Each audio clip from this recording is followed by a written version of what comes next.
안녕하세요. 놀라운 논란의 미스터 논란입니다. 나폴리에서 활약하고 있는 김민재 소식입니다.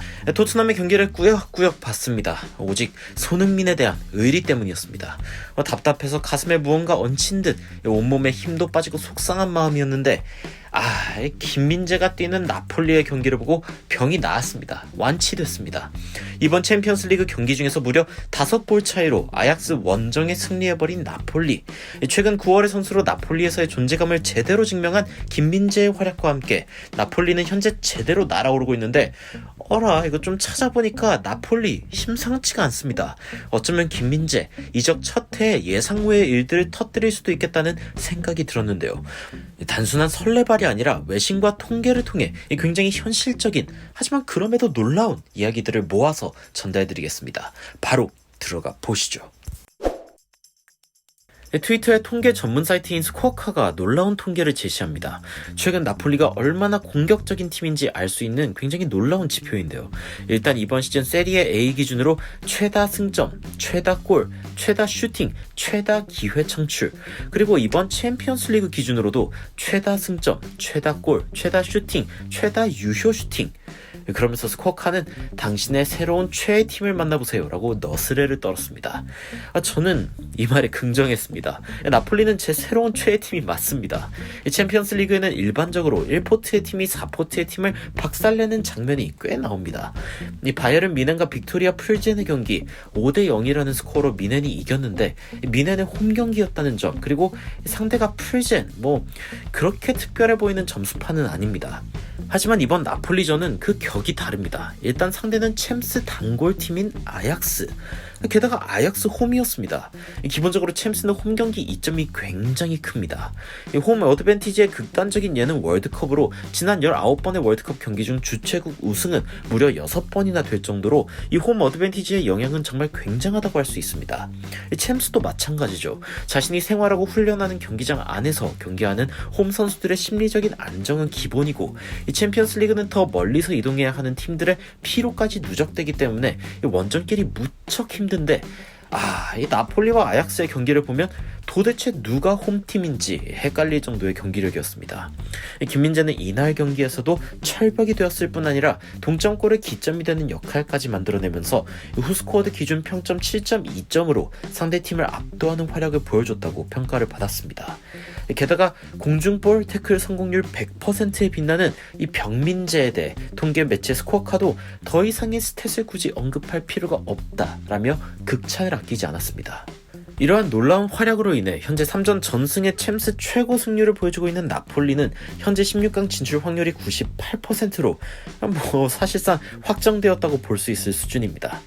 당연한 얘기일 수 있지만 현재 나폴리는 챔스 우승 확률이 토트넘보다 높아졌으며, 나폴리에게 전역에서 밀린 리버풀이 아직도 9%의 확률로 챔스 우승을 할 수 있다는 걸 보면 어쩌면 나폴리의 가능성은 리버풀보다도 높을지도 모르는 일이라는 게 제 예측인데요. 하지만 나폴리의 절대 강자 느낌이 나는 지표는 제가 바로 다음에 보여드릴 지표입니다. 바로 세리에 A의 우승 확률. 나폴리는 현재 44%로 독보적으로 이 부분에서 1위. 뒤를 따라오는 것은 지난 시즌 우승한 AC 밀란으로 나폴리의 절반도 안 되는 21%. 이게 도대체 무슨 뜻이냐? 간단합니다. 현재 리그 무패를 달리는 나폴리가 현재 1위를 그대로 유지해서 세리에 A를 우승할 확률이 최근 어느 때보다도 높다는 것이죠. 현재 세리에 A는 무패팀이 둘 있는데 아탈란타도 분명 잘해주고 있기는 합니다만 통계적으로 우승 확률은 9%에 그쳤습니다. 나폴리에게 골득실에 밀려 2위를 기록 중이죠. 지금 이 모든 통계들이 무슨 의미냐? 현재 미친 전력을 보여주고 있는 나폴리는 리그 우승이 굉장히 현실적인 목표일 뿐 아니라 챔피언스 리그나 컵 대회까지 노릴 수 있다는 점. 즉 세리에 A 우승인 스쿠데토가 아니라 트래블을 목표로 뛸 수 있는 팀이라는 점입니다.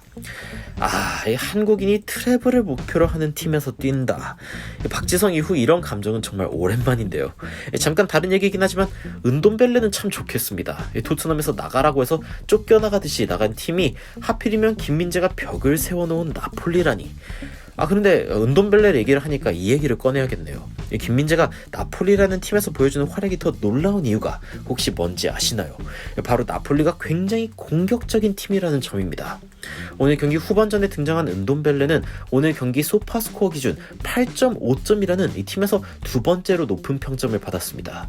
주전 공격수 오시멘의 빈자리를 채우고 있는 라스파도리가 2골 1도움으로 9.3점을 받았죠.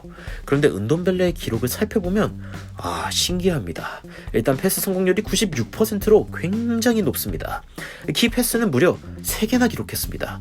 그중 빅찬스는 무려 2회, 어시스트는 1회, 유효 슈팅도 기록한 은돈벨레는 드리블 2회 시도 2회 성공, 땅볼 경합 5회 중 5회 승리, 공중볼 경합도 2회 중 2회 승리, 공을 잃은 적은 단 한 번에 불과합니다.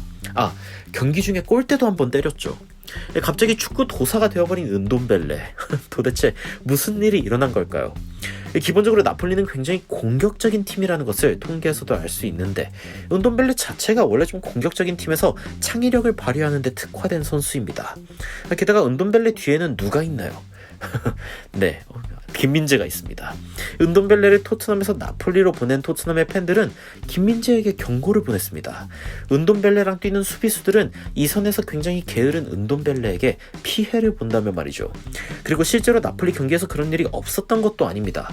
실점한 적이 있죠. 중거리 슛을 멀뚱하게 바라보던 은돈벨레로 인해 괜히 김민재가 애꿎은 비판을 받기도 했습니다. 물론 억가였죠. 김민재가 잘못한 게 없는데 어떻게든 한 건 물어보려고 한 이탈리아 매체가 있었죠.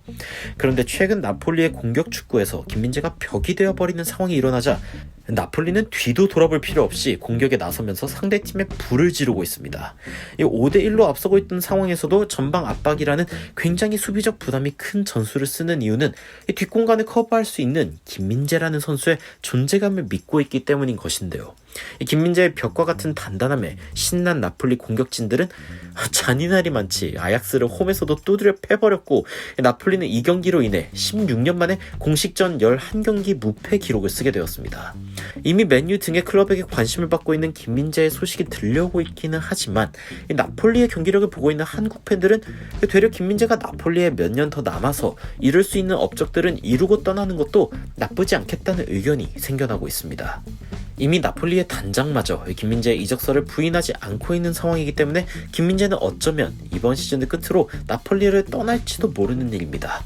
물론 바이아웃 조항이 있지만 어쨌건 현실적으로 셀링 클럽인 나폴리가 큰 돈이 들어오면 이를 마다할 이유는 전혀 없는 상황이고 만약에 이번 시즌에 김민재가 나폴리와 함께 트로피를 들어올리기라도 한다면 김민재의 가치는 당연히 천정부지로 솟을 것만큼은 분명한 상황이기 때문입니다. 나폴리의 마지막 세리에 A 우승은 김민재가 태어나기도 전인 89-90 시즌, 코파 이탈리아 우승이 그나마 19-20 시즌이라 최근의 우승 기록이기는 하지만 나폴리 팬들은 현재 김민재가 있는 동안 30년 넘게 잃었던 세리에 A의 트로피를 다시 한번 들 수 있기를 간절히 바라고 있습니다.